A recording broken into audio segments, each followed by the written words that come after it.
Bonjour! Donc aujourd'hui, je vais vous faire une nouvelle présentation d'ouverture de boîte en fait pour un des jeux Amélio.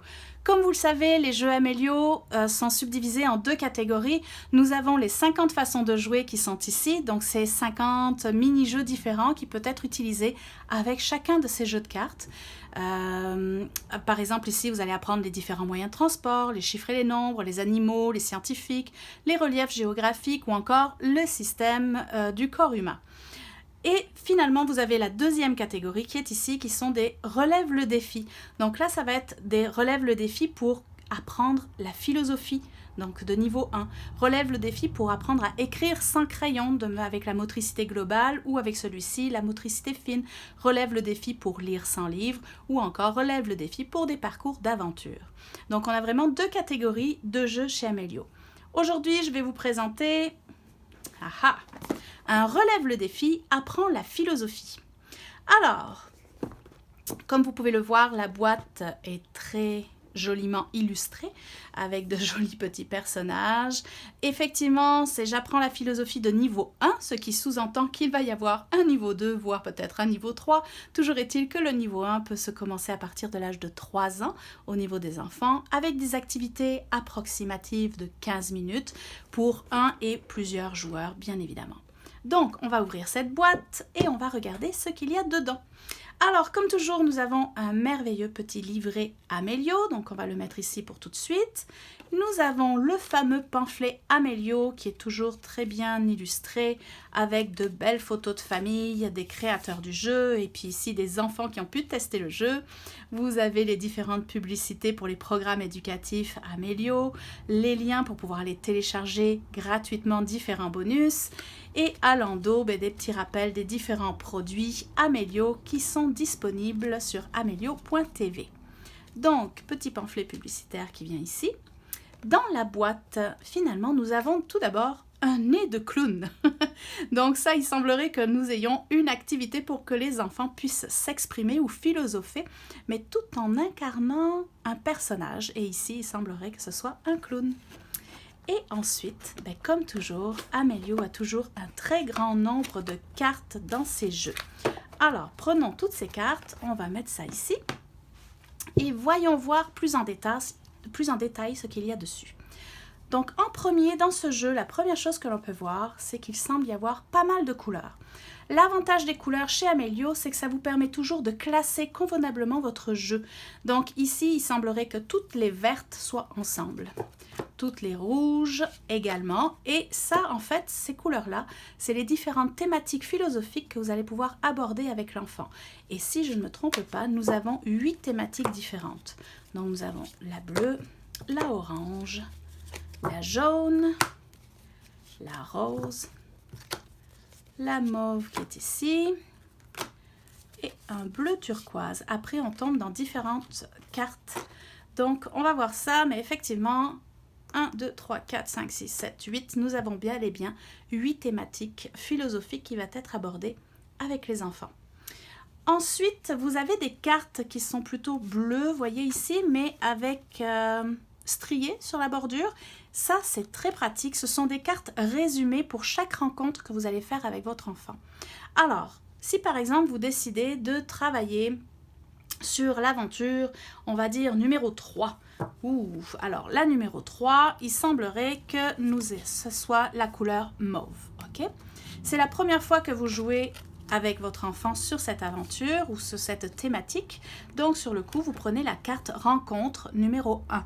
Et sur cette carte, il va y avoir indiqué en fait les cartes qui vous seront nécessaires, dont entre autres une carte pleine conscience qui semble être un contour gris comme c'est indiqué dans la bulle qui est ici et que nous retrouvons dans les cartes restantes que je ne vous ai pas encore présentées. Une carte brise-glace qui est un contour mauve, donc ça aussi je ne vous ai pas encore présenté, et la carte métaphore correspondante à l'aventure que vous avez choisie. Donc effectivement, si j'ai décidé de travailler sur l'aventure 3, eh bien j'ai juste à regarder le titre de la carte, et voilà, je me retrouve avec la carte métaphore, et je vais pouvoir philosopher avec l'enfant en jouant sur cette métaphore.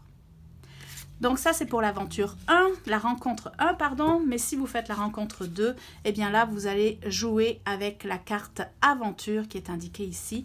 Donc la carte aventure, c'est cette carte-ci où c'est marqué aventure. Si vous faites l'aventure 3, vous allez jouer avec les cartes réaction. Et là, les cartes réaction, il y en a 4. Donc vous voyez, elles sont ici. Ce sont 4 réactions possibles que la thématique abordée lors de l'aventure qui est ici permet. C'est-à-dire qu'ici, il semblerait que l'enfant ait comme une frayeur de descendre l'escalier, comme pour aller à la cave. Donc, quelles sont les réactions possibles? Ben, il arrive à descendre et il allume la lumière. Ou alors, il est très effrayé et il remonte aussitôt. Ou bien encore, il demande l'aide de son frère ou de son grand frère qui ne semble pas être aux anges pour pouvoir l'aider. Ou encore, ben, il a trouvé une astuce par lui-même et il a pris une lampe de poche. Donc, effectivement, les réactions qui sont présentées ici ne sont pas exhaustive, hein. C'est évident que tout le monde peut réagir différemment, mais c'est les cartes réactions utilisées en tout cas pour philosopher à partir de cette thématique qui semble être la peur. L'aventure 4, la rencontre 4, pardon, ainsi que la rencontre 5 sont un petit peu différentes puisque elles, ça va être des défis d'art. Donc les défis d'art, il va falloir prendre des cartes défis d'art qui ont un contour gris comme ici. Et la première rencontre, en fait, va permettre aux enfants de créer une œuvre artistique qui exprime la thématique demandée, tandis que la 5e rencontre va permettre à l'enfant de présenter verbalement l'œuvre qu'il a pu faire lors de la rencontre 4. Donc ce sont des cartes résumées qui sont vraiment très pratiques pour l'animateur et très simplifiées, très bien illustrées, avec un déroulement clair à l'arrière. Donc voilà, nous avons donc nos cartes avec les différentes thématiques, les 8 thématiques qui ont des couleurs différentes, les cartes résumées de comment faire la rencontre philosophique et par la suite, il nous reste quelques cartes que je ne vous ai pas encore présentées. Nous avons des cartes déroulement par exemple pour la parlotte. Donc ça, c'est une activité Amélio qui est fréquemment utilisée et il y a des petites informations pour l'animateur pour savoir mener une parlotte. Comme je vous disais tout à l'heure, nous avons des défis d'art. Les défis d'art, c'est les contours rouges briques que nous avons ici.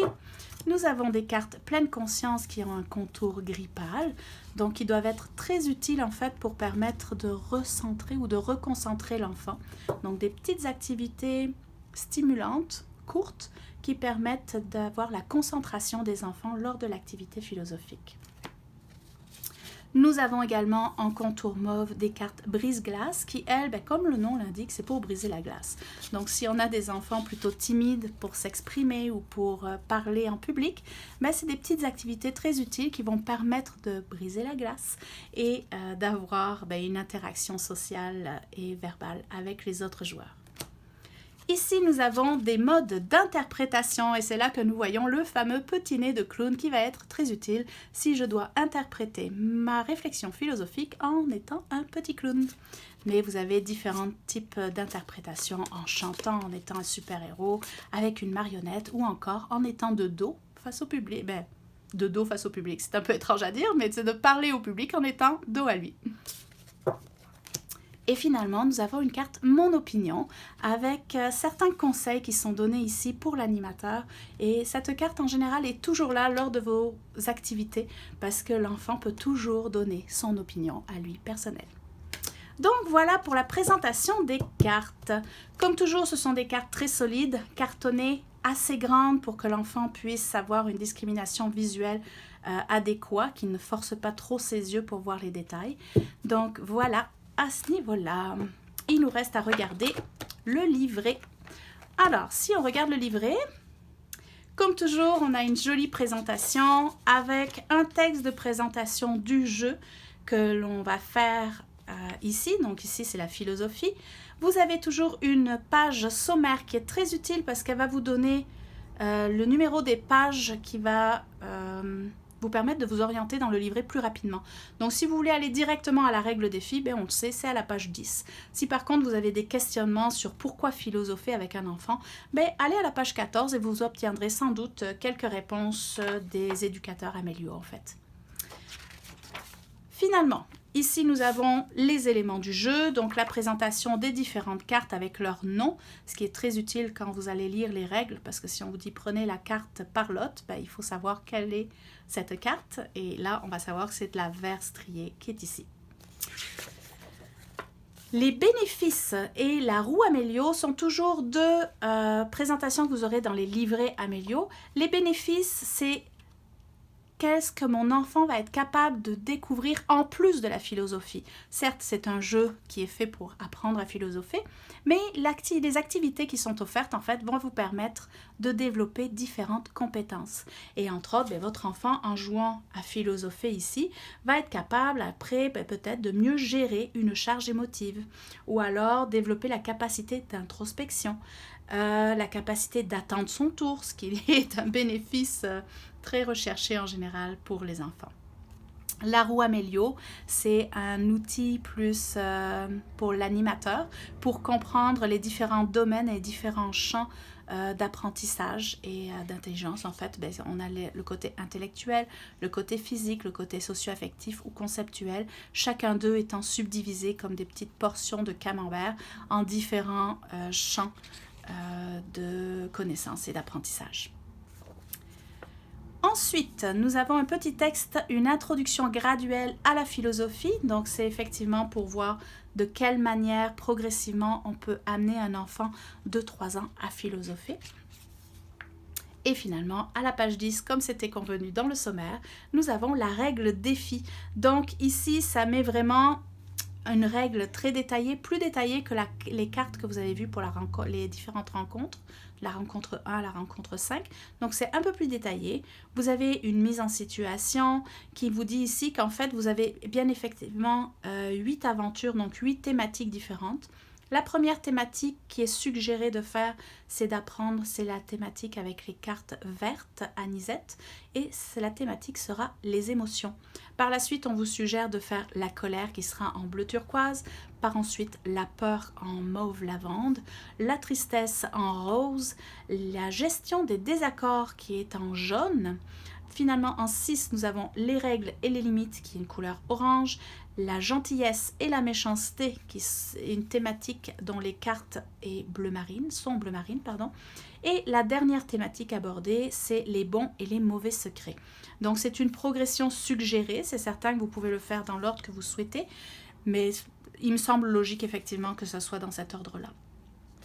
Ensuite, vous avez détaillé les différentes rencontres. Nous avons une rencontre 1 qui va jusqu'à 5 comme il était prévu. Et là, c'est beaucoup plus détaillé que sur la carte. Donc, les cartes vous servent de rappel, mais je vous suggère au fond de lire au moins une fois la règle défi en détail. Et puis après, vous pouvez travailler simplement avec les cartes rappel. Donc, ça prend, vous voyez, c'est pas très long, les règles. Vous avez 2 pages et demie. Ensuite, là, c'est la partie à la page 14, si vous avez des questionnements de pourquoi philosopher. Donc, pourquoi philosopher dès l'enfance, par exemple? C'est une question qu'on peut se poser, effectivement. Comment philosopher avec des enfants? Effectivement, ça ne doit pas être vraiment la même chose que ce que l'on fait à l'université. Ici, la philosophie, la gestion des émotions. Donc, il y a un côté plus scientifique de comprendre comment fonctionne notre cerveau pour pouvoir gérer nos émotions. Et ici, aussi pour apprendre à l'enfant, en fait, les besoins de nos différentes émotions. C'est-à-dire que la peur sous-entend un certain besoin pour l'enfant, comme la colère sous-entend un besoin, ou la joie, ou la tristesse. Et bien évidemment, ces besoins ne sont pas que pour les enfants, mais bel et bien aussi pour les adultes. Donc ici, c'est surtout qu'on va développer ces premières émotions de base qui sont vraiment la peur, la colère, la joie et la tristesse. Finalement, on a de la publicité, Amélio, des différentes thématiques qui vont être abordées grâce au jeu Amélio. Et à la fin, un lien très utile, c'est le amélio.tv bonus philosophie qui vous permet d'aller chercher des gabarits qui sont gratuits ou des annexes qui sont gratuits en ligne. Donc, vous pouvez complémenter ce jeu avec des gabarits et des bonus en ligne. Et voilà, donc je vous ai présenté très succinctement, difficile à prononcer, le jeu Je relève le défi et j'apprends la philosophie d'Amélio. Et je vous souhaite une excellente journée en vous disant à bientôt pour une nouvelle ouverture de boîte.